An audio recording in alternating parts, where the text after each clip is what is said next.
तहलका स्कैंडल को लेकर अब बेहद गंदी राजनीति की शुरुआत हो चुकी है। बीजेपी के नेता विजय जॉली ने आज शोमा चौधरी के घर के बाहर जमकर हंगामा किया और शोमा चौधरी की नेम प्लेट के आगे कालिख पोत दी। तस्वीरें आपको दिखाते हैं। विजय जॉली ने शोमा चौधरी की नेम प्लेट पर अक्यूज्ड यानी कि आरोपी लिख दिया। उन्होंने शोमा के घर के बाहर भी कालिख फेंकी। आप देख सकते हैं तस्वीरों में। और देखिए क्या हाल वहां पर किया गया। विजय जॉली के साथ बीजेपी के कार्यकर्ता भी मौजूद थे।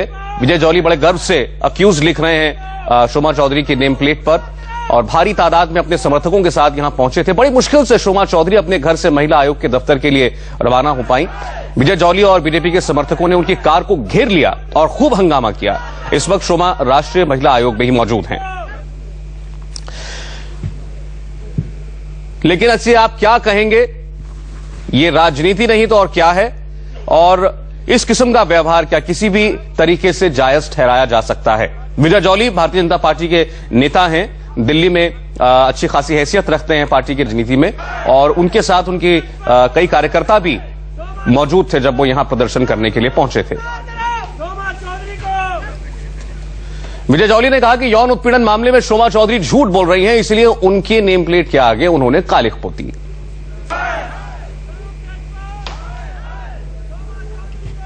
गुस्सा फूट पड़ना स्वाभाविक है। 8 दिन से वो आरोपित है, उनको अरेस्ट नहीं किया गया। कभी पुलिस की शरण में जाते हैं, कभी अपने नेताओं की शरण में जाते हैं और कभी कभी बड़ी बड़ी प्रेस कॉन्फ्रेंसेस करते हैं। एक्यूज लिखा है मैंने कालिख नहीं पोती है, मैंने एक्यूज लिखा है। आरोपी हैं।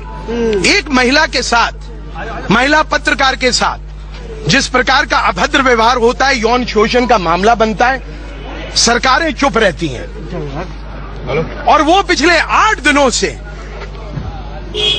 देश की जनता के सामने फुल पब्लिक का व्यू के अंदर दहाड़ रहे हैं। हाई कोर्ट से एंटीसिपेटरी बेल ले रहे हैं। ये एक लड़की के अधिकारों का मामला है। ये देश की उन लाखों लड़कियों की अस्मा का मामला है जिसके साथ खिलवाड़ नहीं हो सकता। और शोमा तरुण तेजपाल जी का पूरा सहयोग करती रही है। जो आरोप लिखित में उनको मिले, उनको छुपाने का काम अगर किसी ने किया है तो ये शोमा ने किया है। इसलिए मैंने इसके नाम को पूरा कालक नहीं पोती है, मैंने इस पे कालक लगाई है। शायद इनको समझ आ जाए हम शांति प्रिय ढंग से अपना विरोध कर रहे हैं, लेकिन हम महिलाओं के अधिकारों के लिए हमेशा लड़ते रहेंगे। और आज जिस प्रकार से शोमा यहां से पुलिस प्रोटेक्शन में भागी है, कब तक भागेगी, कब तक खैर मनाएगी? अगर विजय जॉली नहीं पकड़ेगा, मेरे साकेत के लोग नहीं पकड़ेंगे, तो दिल्ली के नौजवान लड़के लड़कियां उसको कहीं ना कहीं पकड़कर कानून के हवाले जरूर करेंगे। वो आरोपी है, झूठ बोलने की आरोपी है। सुना आपने, विजय जॉली बड़े बड़े शब्दों का इस्तेमाल कर रहे थे, लेकिन क्या शोमा चौधरी महिला नहीं है जिनके साथ उन्होंने ऐसा सलूक किया? इस सब हंगामे के बीच शोमा चौधरी ने कहा कि वो मीडिया से बात करेंगे, लेकिन सही मौके पर। I want to address the media, but at a calmer time, I will do so. Thank you. I want to address the media, but at a calmer time, I will do so. Thank you. चलिए, आज जो कुछ भी हुआ इस पर बात करने के लिए और साथ ही ये जो मामला अब क्योंकि कानून के पास है, कानूनी पक्ष पर बात करने के लिए कुछ मेहमान हमारे साथ हैं।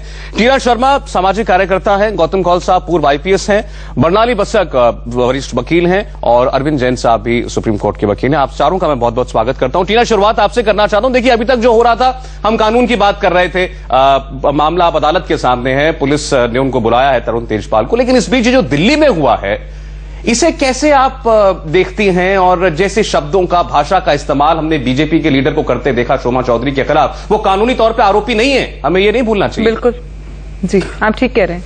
देखिए सौरभ, सबसे बड़ी बात यह है कि इससे एक तो पॉलिटिक्स की मानसिकता समझ में आती है, राजनीति का स्तर आज क्या हो गया वो समझ में आता है, मुद्दों से भटकाने की बात भी समझ में आती है। और मुझे लगता है कि एक ही पार्टी नहीं करती है, बहुत लोग ऐसा करते हैं।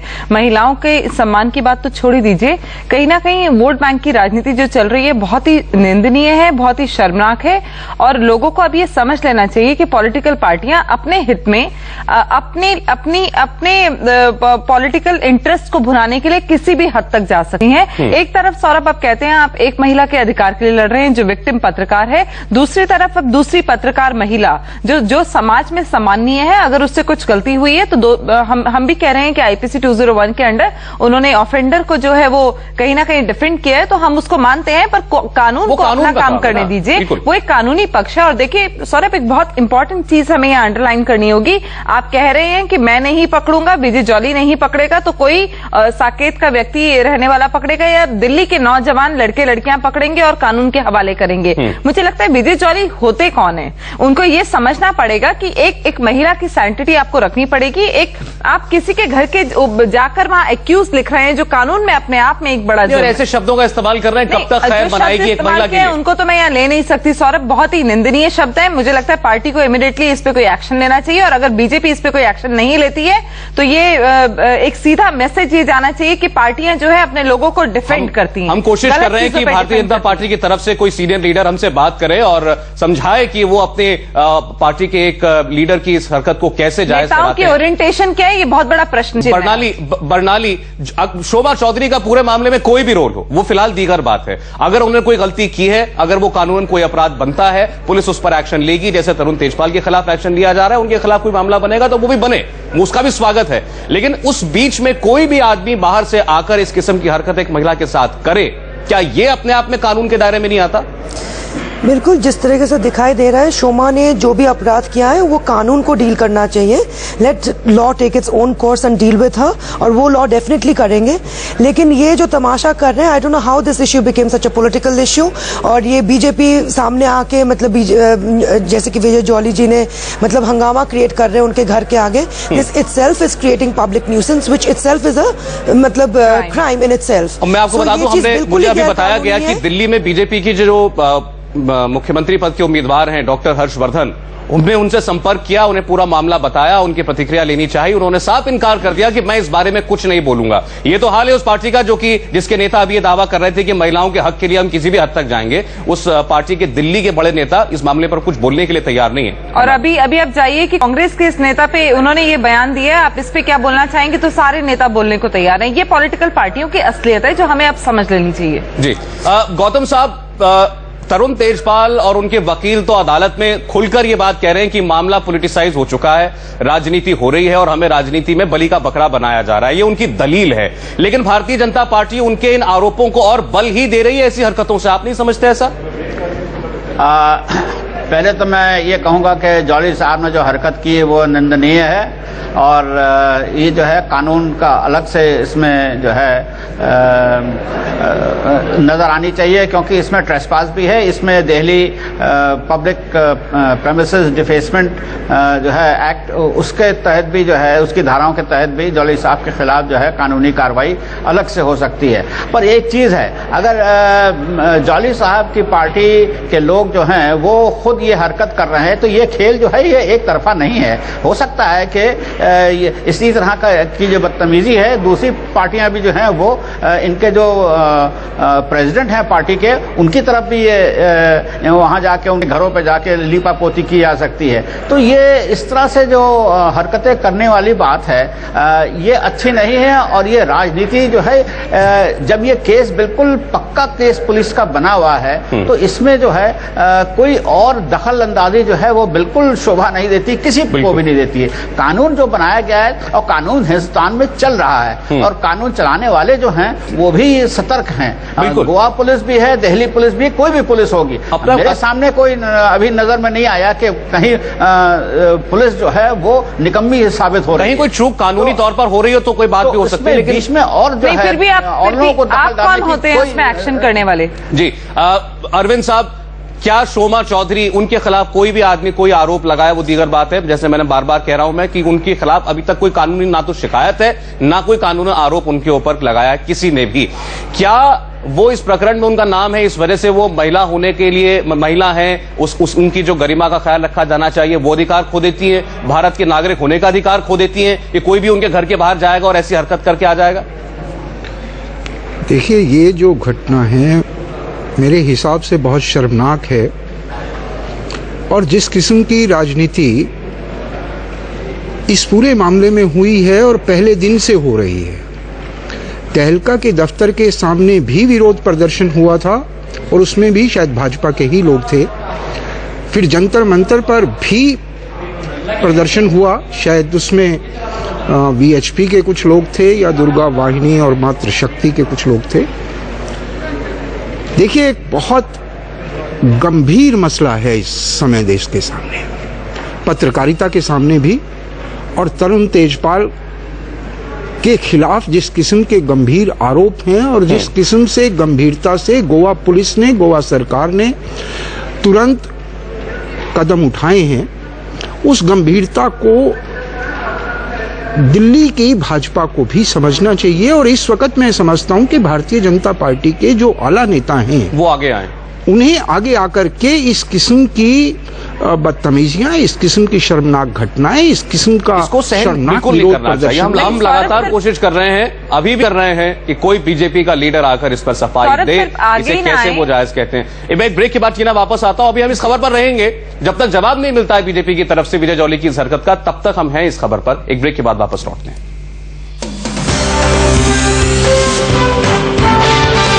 बीजेपी के पूर्व राष्ट्रीय अध्यक्ष नितिन गडकरी ने कहा है कि बीजेपी नेता विजय जॉली ने शोमा चौधरी के घर के बाहर जिस तरीके से प्रदर्शन किया और जो हरकतें की, उससे पार्टी का कोई लेना देना नहीं। सुनिए।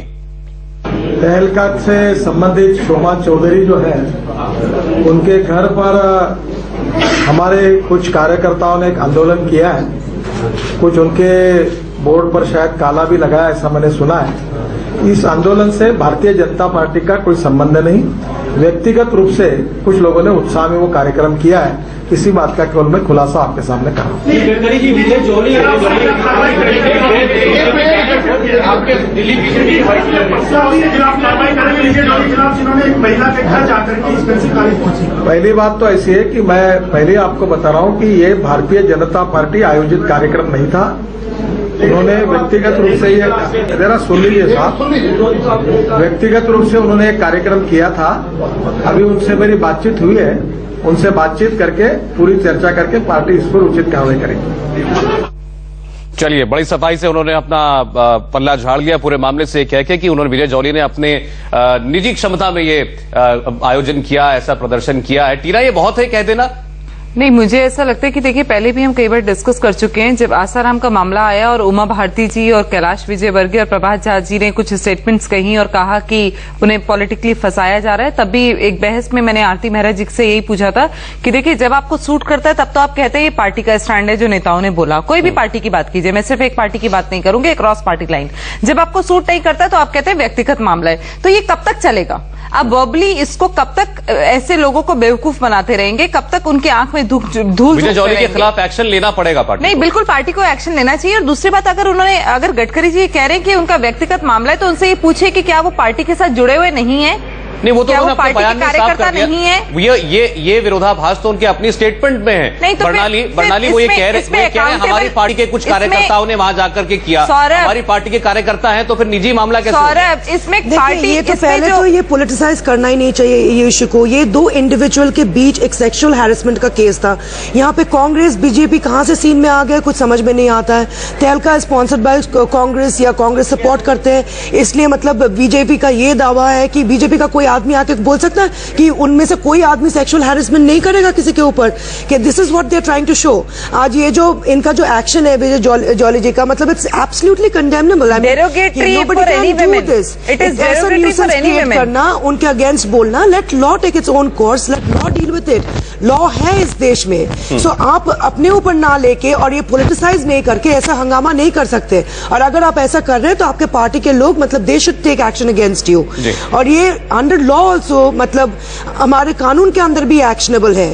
So action must immediately be taken on this account. एक महिला के सम्मान की रक्षा के लिए किसी दूसरे महिला की सम्मान का हनन, ये सरेआम कर देना, और उसके बाद पार्टी का ये कहना कि ये तो उनका निजी मामला है, साथ में ये भी कहना है मेरी पार्टी के कार्यकर्ता, लेकिन किया उन्होंने अपने आप है, हमने करने के लिए ही कहा था। ये कैसा दोगलापन है?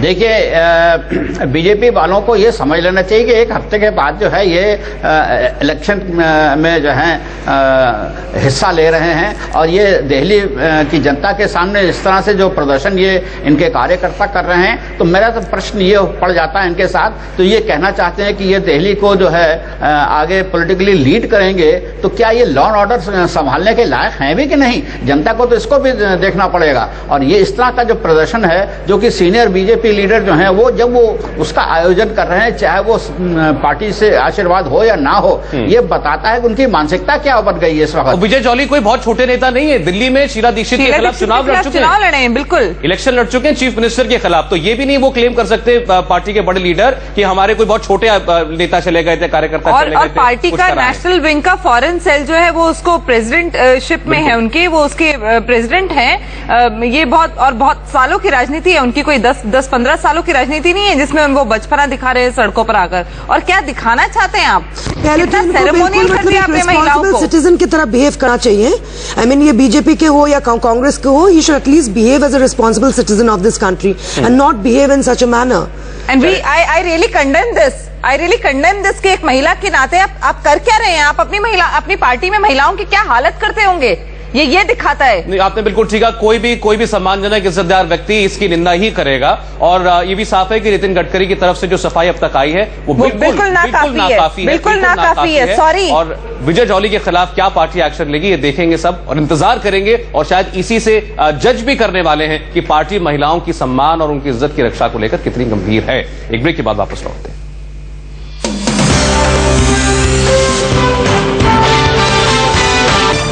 तरुण तेजपाल प्रकरण ने आज एक और शर्मनाक मोड़ ले लिया, लेकिन इसमें तरुण तेजपाल और न पीड़िता दोनों का कोई लेना देना था। दरअसल ये सारा घटनाक्रम आज दिल्ली में हुआ, जहां महिलाओं के सम्मान की रक्षा के लिए प्रदर्शन करने के नाम पर बीजेपी के दिल्ली के नेता विजय जॉली शोमा चौधरी के घर के बाहर पहुंचे, उनकी नेम प्लेट पर कालिख पोत दी, उसके आगे लिख दिया आरोपी और उनके बारे में अपशब्द कहे, उनके लिए आपत्तिजनक बातें कही। पार्टी ने अपने आप को इस पूरे मामले से अलग कर लिया है। तस्वीरें आप उसी वक्त की देख रहे हैं। शोमा चौधरी अपने घर से महिला आयोग जाने के लिए निकल रही थी, लेकिन वहीं पर मौजूद विजय जॉली और पार्टी के और समर्थकों ने उन्हें घेर लिया और खूब जबरदस्त हंगामा किया।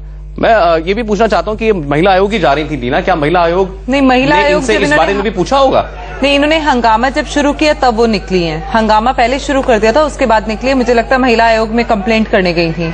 तो अभी आई डोंट नो, अभी कंप्लेंट पे कोई हमें अपडेट वो साफ नहीं हो सकता है कि वो पुराना, क्योंकि मामला भी महिला आयोग के पास है, यौन शोषण वाला मामला, तो उस सिलसिले में उनको वहां जाना हो। पर किसी महिला के घर के नीचे आप ऐसा करेंगे? और उन्हें गाड़ी में भी नहीं बैठने दिया। पुलिस जो है विजय जॉली को पकड़ के पीछे कर रही है, उन्हें गाड़ी में नहीं बैठने दिया। पुलिस को एस्कॉर्ट करना पड़ा उन्हें गाड़ी तक। अरविंद साहब, इसे आप अति उत्साह कहेंगे विजय जॉली की तरफ से, नासमझी है या फिर बहुत शर्मनाक किस्म की राजनीति सिर्फ सोच समझ कर किया गया? नासमझी या बचपना कह करके हम इस बात को नहीं टाल सकते हैं। और मैं आपके माध्यम से दिल्ली के कमिश्नर पुलिस से गुजारिश कर रहा हूं कि वो इस मामले में फौरन कानूनी कार्रवाई करें, मोटा एक्शन करें और जो भी अपराध इसमें बनता है विजय जॉली को फौरन से गिरफ्तार करें। और वहां जो कार्यकर्ता थे और जो पुलिस ऑफिसर्स भी थे जिन्होंने अपनी जिम्मेवारी वहां नहीं निभाई है, उनके खिलाफ भी कार्रवाई हो।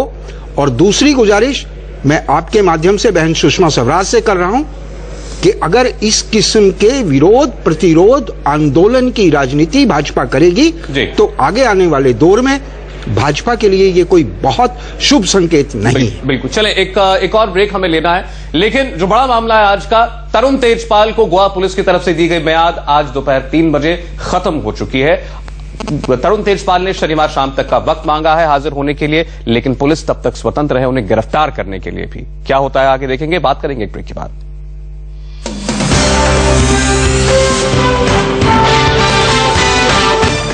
तहलका स्कैंडल को लेकर अब बेहद शर्मनाक राजनीति देखने को मिल रही है। बीजेपी के नेता विजय जॉली ने आज तहलका की मैनेजिंग एडिटर रही, क्योंकि अब वो इस्तीफा दे चुकी हैं, शोमा चौधरी के घर के बाहर जमकर हंगामा किया। उनकी घर के बाहर लगी नेम प्लेट पर उनके नाम के आगे कालिख पोती। तस्वीरों में आप साफ देख सकते हैं विजय जॉली ने शोमा चौधरी की नेम प्लेट पर अक्यूज्ड यानी आरोपी लिखा, शोमा के घर के बाहर कालिख फेंकी। विजय जॉली के साथ बीजेपी के कार्यकर्ता मौजूद थे और ये शोमा चौधरी के घर के बाहर प्रदर्शन करने के लिए पहुंचे थे। बहुत मुश्किल से शोमा चौधरी अपने घर से महिला आयोग के दफ्तर के लिए रवाना हो पाई, लेकिन उससे पहले ही विजय जॉली और बीजेपी समर्थकों ने उनकी गाड़ी को घेर लिया। वो गाड़ी में बड़ी मुश्किल से बैठ पाई और जबरदस्त हंगामा करते रहे। इसके बाद शोमा चौधरी राष्ट्रीय महिला आयोग पहुंच गई। शोमा चौधरी को महिला आयोग ने तहलका स्कैंडल मामले में ही समन किया था और उनका बयान कैमरे पर इस वक्त महिला आयोग में रिकॉर्ड किया जा रहा है। लेकिन जो कुछ देखने को मिला, इस पूरे प्रकरण के नाम पर राजनीति की शुरुआत और खुलकर जैसे विरोध में भारतीय जनता पार्टी के लोग सड़कों पर उतरे हैं। तरुण तेजपाल का यही आरोप लगातार रहा है, यही बचाव रहा है कि उनके खिलाफ राजनीति की जा रही है। इसके लिए वो गोवा सरकार को जिम्मेदार मानते हैं। लेकिन आज विजय जॉली ने जो किया, शायद इससे उसे बल ही मिलता है। हम आपको एक साथ 3 शहरों की तस्वीरें दिखा रहे हैं। दिल्ली, पटना, कानपुर, तीनों जगह तरुण तेजपाल के खिलाफ प्रदर्शन हुआ। लेकिन अब यह फर्क कर पाना मुश्किल है कि इसमें से कौन सा प्रदर्शन आम आदमी कर रहे हैं और कौन सा प्रदर्शन राजनीतिक पार्टियों के लोग। इससे पहले आज सुबह शोमा चौधरी ने भी तहलका के मैनेजिंग एडिटर पद से इस्तीफा दे दिया। अपने इस्तीफे में तहलका की मैनेजिंग एडिटर रही शोमा चौधरी ने उन पर लग रहे सारे आरोपों को खारिज किया। उन्होंने कहा कि उन्होंने पीड़ित पत्रकार की हर मुमकिन मदद करने की कोशिश की। ये तहलका से जुड़े लोगों के लिए काफी मुश्किलों भरा वक्त है। 18 नवंबर को मुझे पहली बार इन आरोपों के बारे में पता चला। तब मैंने पीड़ित पत्रकार की शिकायतों को दूर करने के लिए कई कदम उठाए। मैंने एक महिला और अपनी सहयोगी का साथ देने की हर मुमकिन कोशिश की। शिकायतकर्ता की पहली मांग पर मैंने तुरंत कार्रवाई की। इसके बाद एंटी सेक्सुअल हैरेसमेंट कमेटी को बनाने का काम शुरू किया। इस स्टोरी के मीडिया में आने से पहले मुझे कार्रवाई करने के लिए सिर्फ 2 दिन का वक्त मिला। इस खबर के मीडिया में आने के बाद कई चीजों का गलत अर्थ निकाला जाने लगा। जानबूझकर लीक की जा रही बातों और अर्थ सत्य के आधार पर चीजें बढ़ा चढ़ाकर पेश की जाने लगी। अगर एंटी सेक्सुअल हैरेसमेंट कमेटी बन जाती तो जांच में पाए गए तथ्यों और कमेटी की सिफारिश के आधार पर कानून अपना काम करता। पिछले 1 हफ्ते में मुझ पर घटना को दबाने और इसकी गंभीरता को कम करके आंकने के आरोप लग रहे हैं। साथ ही कहा जा रहा है कि मैं अपनी महिला सहयोगी के हक में खड़ी नहीं हुई। हालांकि मैं ये स्वीकार करती हूँ कि मैं कई चीजें और बेहतर और नपे तुले तरीके से कर सकती थी। मैं खबर को दबाने, कवर अप करने और घटना की गंभीरता को कम करके आंकने के आरोपों को खारिज करती हूँ, क्योंकि मैंने आरोपों के सामने आने के फौरन बाद जो कार्रवाई की उसमें ऐसा कुछ नहीं था जिसे अपराध को दबाने वाला कहा जाए। जहां तक महिला अधिकारों को लेकर मेरे स्टैंड का सवाल है, मैंने और किसी बात पर विचार किए बगैर पीड़ित की शिकायत मिलते ही अपनी अंतरात्मा की आवाज पर कार्रवाई की। इन सब के बावजूद मैं दुखी हूँ कि मेरे पेशे यानी पत्रकारों और आम लोगों की तरफ से मेरी ईमानदारी पर बार बार सवाल उठाए जा रहे हैं। मैंने तहलका मैगजीन को खड़ा करने में काफी मेहनत की है। मैं हमेशा उन मूल्यों के साथ खड़ी रही हूँ जिसके लिए तहलका मैगजीन लड़ती रही है, लेकिन मैं नहीं चाहती कि मेरी ईमानदारी पर किसी तरह के सवाल खड़े किए जाएं, मेरी छवि को खराब किया जाए। पिछले 1 हफ्ते से ऐसा ही किया जा रहा है। इस सब के मद्देनजर मैं तहलका के मैनेजिंग एडिटर पद से तुरंत प्रभाव से इस्तीफा दे रही हूँ। तहलका के कई पाठकों और सहयोगियों ने मुश्किल वक्त में मेरा साथ दिया। मैं उनकी बहुत शुक्रगुजार हूँ। मैं इस मुद्दे को खत्म करने और दूसरी जरूरी चीजों को हैंडओवर करने ऑफिस आऊंगी। मैं ये बता नहीं सकती कि ये सब मेरे लिए कितना मुश्किल भरा रहा है। मैं चुनौतियों से डर कर बीच सफर से हटने वाली शख्सियत नहीं हूँ। मैं इस मुश्किल भरे वक्त में तहलका के साथ खड़े होकर चुनौतियों का मुकाबला करना चाहती थी, लेकिन मैं इस बात को लेकर संशय में हूँ कि कहीं मेरी मौजूदगी से तहलका को नुकसान तो नहीं पहुँचेगा। अगर मेरी लीडरशिप में कहीं कोई गलती हुई हो या कोई कमी रह गई हो तो मैं इसके लिए खेद जताना चाहती हूँ। चलिए, इस वक्त बीजेपी की सीनियर लीडर सुषमा स्वराज कुछ कह रही हैं, पहले वो सुनते हैं। ट्वीट में 3 फैक्टर्स थे। एक था शील्डिंग, बचाव करना है। एक कहा था कि जो फाउंडर और पेट्रन है तहलका के, यूनियन कैबिनेट में तो इतने मिनिस्टर्स हैं, उन्होंने ही अपने आप को इन तीनों के फ्रेम में पाया और वो बोल पड़े। मैंने तो किसी का नाम नहीं लिया, मैंने तो नाम लिया ही नहीं। मैंने तो एक ट्वीट में 3 राइडर्स डाले। का union minister is shielding Tarun Tejpal, who happens to be the founder and patron of तहलका। ये कहा मैंने। अब कौन यूनियन कैबिनेट मिनिस्टर ने ये पाया कि इस पूरे फ्रेम में वही बैठता और वो कैमरे के आगे आ गए? मैंने तो किसी का नाम नहीं लिया, मैंने तो 3 चीजें कही थी। समझने वाले समझ गए, जो ना समझे वो अनाड़ी हैं।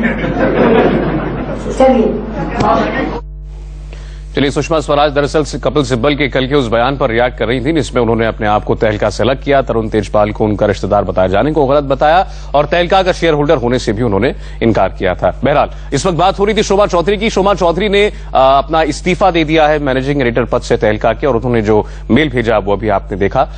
टीना, ये हमें नहीं भूलना चाहिए कि जब से मामला सामने आया है ना तो तरुण तेजपाल दिखे हैं ना पीड़िता सामने आई है। अगर इस पूरे प्रकरण का कोई चेहरा है दुनिया के सामने तो वो शोभा चौधरी हैं, पहले दिन से लेकर आज तक। अब इस्तीफे के बाद जो कुछ उन्होंने अपनी स्टेटमेंट में कहा है, इसमें आपको कहीं उनकी ग्लानि या पछतावा या उनकी सफाई ये नजर आ रही है, और क्या आपको लगता है कि इसको उनके पहलू से भी जरा देखने की कोशिश होनी चाहिए? बिल्कुल, मैं पहले दिन से एक बात जो मैंने नोटिस की है, मुझे लगता है कि कहीं शोभा चौधरी से, जैसे कि अभी हमने ऑफ एयर डिस्कस भी किया था, शोभा चौधरी से कहीं ना कहीं कुछ गलती हुई है। उन्होंने इसको अंदरूनी मामला कहा, वो एक बहुत बड़ी गलती थी जो शायद वो उस टाइम रियलाइज नहीं कर रही थी। ये मेल लीक हो गया, अगर ये मेल लीक नहीं होता, अगर ये मेल मीडिया में या पब्लिक डोमेन में नहीं आता तो ये मामला कहीं ना कहीं बहुत हल्के फुल्के तरीके का मामला समझकर अंदर ही खत्म कर दिया जाता। पर एक्चुअली शोभा चौधरी कहीं ना कहीं कानून का आकलन करने में चूक गई। उनको जो एंटी सेक्सुअल जो हैरेसमेंट हमारा एक्ट है उसमें कहीं ना कहीं वो उस लड़की को डिफेंड करने की बजाय अपने कंपनी के उन पर आरोप यही है ना कि उन्होंने तरुण तेजपाल को बचाने की कोशिश की और पीड़िता के साथ इंसाफ को नजरअंदाज किया। उनको जो अधिकार मिलने चाहिए थे पीड़ित के वो उनको देने में देरी की। बिल्कुल, वो भी ऐसा सौरभ, ऐसी महिला जो हमेशा से बहुत फेमिनिस्ट रही है, महिला मुद्दों को उठाती रही है। इनफैक्ट हमें भूलना नहीं चाहिए जो थिंक प्रोग्राम उन्होंने किया, बीस्ट इन द हीस्ट, उनका एक टॉपिक था जो फर्स्ट डे उन्होंने सेमिनार में टेकअप किया था, विमेन राइट्स की उसमें बात हुई थी, और कहीं ना कहीं सेक्सुअल हैरेसमेंट के केसेस और रेप के केसेस पे वो बोलती रही हैं। उनके ट्वीट्स मैंने बहुत पढ़े हैं और हमेशा वो बहुत वोकल रही हैं इन मुद्दों को लेकर। तो कैसे वो अपने ही कंपनी में होने वाले मुद्दे पे चुप हो गई? मुझे लगता है कि ये सिर्फ उनकी गलती रही। और उन्होंने इनफैक्ट उनका जो रेजिग्नेशन है, मैंने उसको बहुत ध्यान से पढ़ा तो मैंने पाया कि उन्होंने लिखा है कि मैं और अच्छे बेहतर तरीके से इस मामले को डील कर सकती थी, कहीं ना कहीं गलती मुझसे ये चूक हुई है। तो अगर कोई व्यक्ति अपनी चूक को मानता है, देखिए कानून का जो दायरा है वो खत्म नहीं हो जाएगा सौरभ। कानून ने जो एक्शन लेना है, अगर आईपीसी 201 के अंडर उनको अगर कन्विक्शन होना है तो होना है। ठीक है। अच्छा बरडाली, उनका कंडक्ट जो भी इस पूरे मामले में अभी तक रहा है उसको लेकर बहुत इल्जाम उन पर लगे हैं, बहुत लोगों ने सवाल भी उठाए हैं, लेकिन उनकी बार बार सफाई ये रही है कि मुझसे पीड़ित ने जो कुछ डिमांड किया था इंसाफ के नाते मैंने उससे ज्यादा दिया। उन्होंने कहीं नहीं कहा था कि तरुण तेजपाल इस्तीफा दे, पीड़ित ने मांग नहीं की थी, तरुण तेजपाल ने इस्तीफा दे दिया। पीड़िता ने कहा था कि मुझसे सार्वजनिक तौर पर माफी मांगे, तरुण तेजपाल ने सार्वजनिक तौर पर माफी मांग ली, तो मैं कहां गलत हूं? ये उनका स्टैंड रहा है। कैसे देखती हैं इसे आप? देखिए, मेरे को लगता है कि ये एक ऑर्गेनाइजेशन के बीच की अंदर की बात थी, तो ये लोग आपस में ही सुलझाने की कोशिश कर रहे थे। जो भी कंप्लेंट आया होगा, I am sure they try to अंदर ही अंदर, मतलब उसको नॉट दबाने की कोशिश, but probably they were trying to take action within the organisation itself. But ये वायरल हो गया, मतलब it went viral. So I think she is not really at fault. मतलब ये सेक्सुअल हैरेसमेंट किया किसी ने, she is suppose to be the managing director of Tehelka. सिर्फ उनके पास कंप्लेंट आई और उन्होंने एक्शन उस टाइम पे नहीं लिया। सो ऑल द इतना इजी नहीं है, sorry Barnali. No, it's not easy, but when you work in an organisation and Barnali एक बात है, उस महिला ने, पत्रकार ने अपनी पहली मेल में ही कहा था कि आप विशाखा गाइडलाइंस के तहत कमेटी बनाइए। It is not that easy, please. लेकिन वो कमेटी नहीं बनाई गई। उसके बाद उन्होंने एक ईमेल में और ये लिखा कि आपने मेरे साथियों से बात करते हुए कहा है कि क्योंकि मुझे आपकी बयान पर कोई शक नहीं है इसलिए कमेटी बनाने की कोई जरूरत भी नहीं है। मैं आपके सारे आरोप पीड़ित को 2 बार ये कहना पड़ा नहीं आप कमेटी बनाइए। नहीं, देखिए उनका अगर जो भी उन्होंने गलती किया विद इन द ऑर्गेनाइजेशन या जो भी, मतलब वो आगे बढ़ने It is not within the organization. Let the law take its own course. No. It is not within the organization. Let me correct you, Bernali here. Sorry. देखिए Vishakha guidelines जो है वो 1997 के, हमारे साथ बहुत लर्नेड अरविंद जैन जी बैठे हैं। 1997 की विशाखा कमेटी गाइडलाइंस है, बिल्कुल कानून के बराबर है। कंटेम्प्ट ऑफ कोर्ट किया उन्होंने सॉरी। चलिए, अब मेरे ख्याल से यही सारे सवाल महिला आयोग में भी उनसे पूछे जा रहे होंगे, उनका और उनको FIR दर्ज करानी ब्रेक के बाद वापस लौटता हूं, अभी बात होगी इस पर भी। और क्या किसी भी लिहाज से कानूनन किसी अपराध के दायरे में शोभा चौधरी का कंडक्ट आता है? जानेंगे, हमारे साथ कानून के दो जानकार हैं, उनसे बात करेंगे एक ब्रेक के बाद।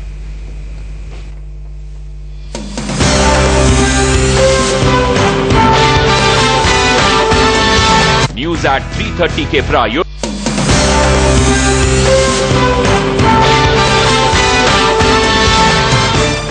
तो शोभा चौधरी ने तहलका के मैनेजिंग एडिटर पद से इस्तीफा दे दिया है। इसके साथ ही भारतीय जनता पार्टी के कुछ कार्यकर्ताओं ने उनके साथ आज बदसलूकी भी की। तरुण तेजपाल ने गोवा पुलिस के सामने पेश होने के लिए शनिवार शाम तक की मोहलत मांगी। ये अभी तक का अपडेट है इस पूरे मामले का। लेकिन गौतम साहब ये बताएं, क्योंकि शोभा चौधरी भी खुद लाइमलाइट में इस पूरे मामले को लेकर के, उनके खिलाफ अब जो जिस किस्म के इल्जाम हैं, कहीं कोई कानूनी इल्जाम भी बैठता है, बनता है उनके खिलाफ?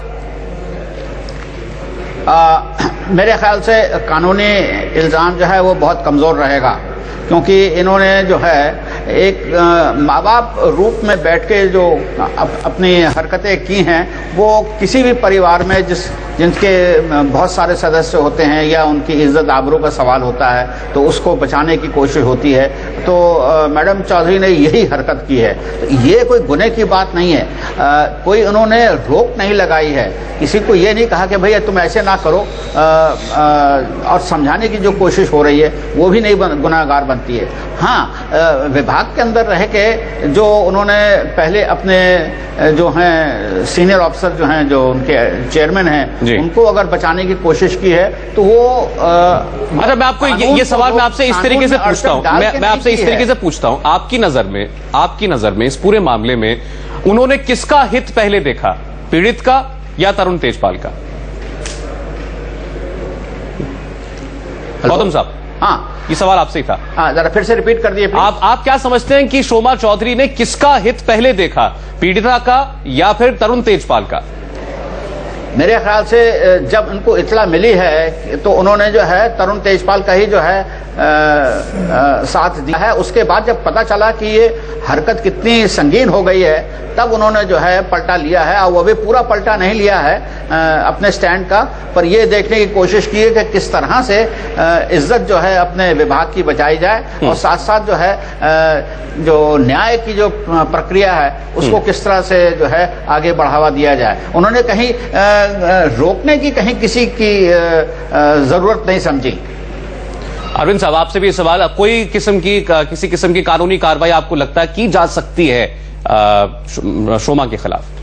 नहीं, करना चाहे तो पुलिस कर सकती है, लेकिन मैं ये समझता हूं पूरे घटनाक्रम को देखते हुए कि मिस चौधरी ने जिस जिम्मेदारी से अपना काम करना चाहिए था, शायद वहां कहीं कुछ चूक तो जरूर हुई है।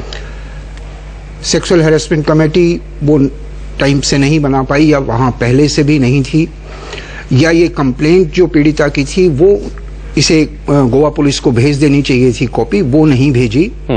कोई बात नहीं, पर यह भी हमें देखना पड़ेगा कि मिस चौधरी के ही प्रेशर में तरुण तेजपाल का इस्तीफा भी आता है और माफी भी आती है। लेकिन वो दोनों ही को पीड़िता ने स्वीकार ही नहीं किया। नहीं, एक और मेरी बात पूरी होने दीजिए। वो शोभा चौधरी के ही प्रयास थे कि वो तरुण तेजपाल से माफी भी मंगवा सकती थी, और 6 महीने के लिए नौकरी का भी जो पेशकश आई वो मिस चौधरी के प्रेशर की वजह से। आ पाऊंगा, मुझे ब्रेक लेना मजबूरी है। मैं आपकी बात से ही बात खत्म कर रहा हूं, फिर यहीं से शुरू करूंगा कि ये उनके प्रयासों की वजह से हुआ, या जैसा उन पर आरोप लगा रहे हैं लोग कि उनके और तरुण तेजपाल की मिली भगत से, ताकि मामला आगे न बढ़े, उस प्रयास के तहत करवाया गया तरुण तेजपाल से। इस पर बात करेंगे जब लौटते हैं ब्रेक के बाद।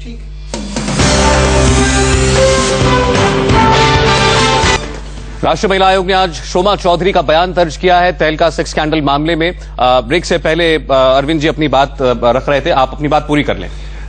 तो मैं कह रहा था कि शोभा चौधरी ने जो शुरुआती दौर में जो प्रयास किए माफी मंगवाने के, अपॉलॉजी लेने के तरुण तेजपाल से और उन्हें कुर्सी छोड़ने से, उन्हें ये अंदाजा नहीं था कि बाद में suo motu Goa police FIR दर्ज करेगी और सारी चीजें इस किस्म से बदलेंगी। हाँ। तो ये उस वक्त उन्हें ये अंदाजा नहीं था, और जो जिम्मेदारी से उन्हें निभानी चाहिए थी अपनी बात। देखिए फर्क सिर्फ इतना है टीना, मैं ये सवाल आपसे पूछ रहा हूं, ये उनकी मिसरीडिंग थी जजमेंट की, एक सीनियर पद पर बैठी महिला को जिस तरीके से कंडक्ट रखना चाहिए था वो उन्होंने नहीं रखा, या फिर वो तरुण तेजपाल को बचाना चाहती थी, तरुण तेजपाल के साथ मिलकर उन्होंने उनका माफीनामा, उनका इस्तीफा, ये सब मैनेज करवाया? देखिए, जो बात आपने सेकंड बोली है मैं उसको ज्यादा एप्रोप्रिएट यहाँ पर मानूंगी, क्योंकि एक तो फैक्ट्स हैं जिन्हें हमें भूलना नहीं चाहिए। वन इज कि उन्होंने कहा, मीडिया को जब उन्होंने एड्रेस किया पहली बार और दूसरी बार, उन्होंने कहा कि लड़की बिल्कुल सेटिस्फाइड है जो भी हमने किया, और लड़की वो ही चाहती थी, मैंने वो ही किया। तरुण ने अपने आप को विड्रॉ किया है 6 महीने के लिए, लड़की उससे बिल्कुल सेटिस्फाइड है। तरुण ने अपॉलॉजी मांगी है, लड़की उससे बिल्कुल पीड़िता उससे बिल्कुल सेटिस्फाइड है, जो कि बहुत गलत बात है, क्योंकि लड़की की दोनों मेल्स, लड़की का जो मीडिया में बयान आया है, दोनों बिल्कुल अलग अलग है। इनफैक्ट उसकी मेल में भी उसने, जो लड़की ने सेकंड बार अपना कमेटी को एड्रेस किया, कंपनी को एड्रेस किया, उसमें उसने लिखा कि आपने लिखा है कि मैं सेटिस्फाइड हूं, I am not satisfied with it. And first mail में लड़की ने लिखा था कि विशाखा गाइडलाइन आप इमीडिएटली इस क्राइम के लिए सेटअप कीजिए और उस पर इंक्वायरी बिठाइए।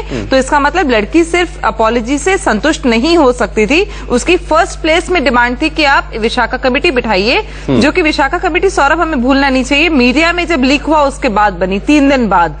तो जो काम शोमा को पहला करना चाहिए था उन्होंने नहीं किया, तो उससे मैं एंडोर्स करती हूँ जो आपके सेकंड स्टेटमेंट है कि शोमा कहीं मान रही थी कि लड़की जो है अभी, हालांकि बहुत अहमियत रखता है इस पूरे मामले में। जैसा हमने आपको बताया कि आज 3 बजे तक की म्याद थी तरुण तेजपाल के पास गोवा पुलिस के सामने हाजिर होने की, वो खत्म हो चुकी है। तरुण तेजपाल ने शनिवार शाम तक का वक्त मांगा है, अदालत ने अब तक उन पर उनकी अग्रिम जमानत की अर्जी पर फैसला सुनाया नहीं है। तो क्या तरुण तेजपाल की गिरफ्तारी आज ही मुमकिन है? देखते हैं आज का दिन उनके लिए क्या लेकर आता है। बहुत बहुत शुक्रिया आप चारों मेहमानों का स्टूडियो में आने के लिए, इस बातचीत में हिस्सा लेने के लिए।